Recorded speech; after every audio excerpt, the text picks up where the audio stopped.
There was an attack last night outside the Strait of Hormuz. Iran is denying attacks. A helicopter was shot down, and we are going to retaliate.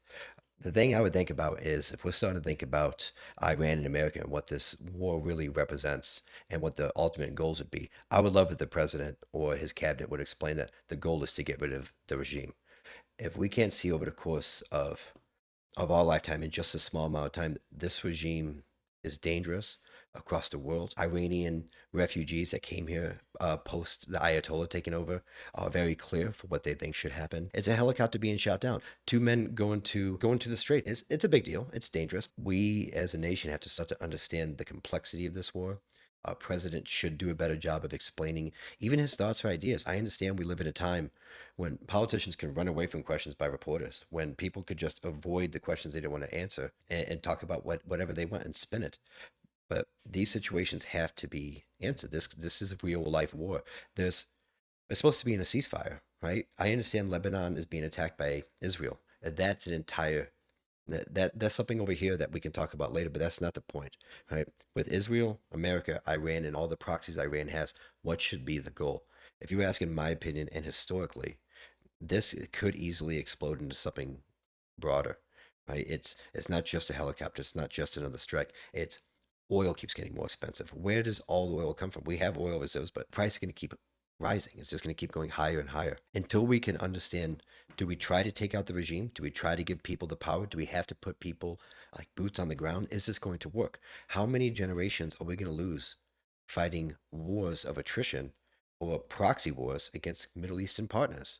How many issues are we going to have with immigration when it comes to the Middle East, when it comes to Islamic immigration, and it comes to Islamophobia? How many questions are we going to have generation after generation? Is it going to keep being the same? And I hope this war would make it pretty obvious to the common person that where the issue truly is coming from. America's done a lot of wrong. We've gone into countries. CIA has done damage. We've had coups, any number.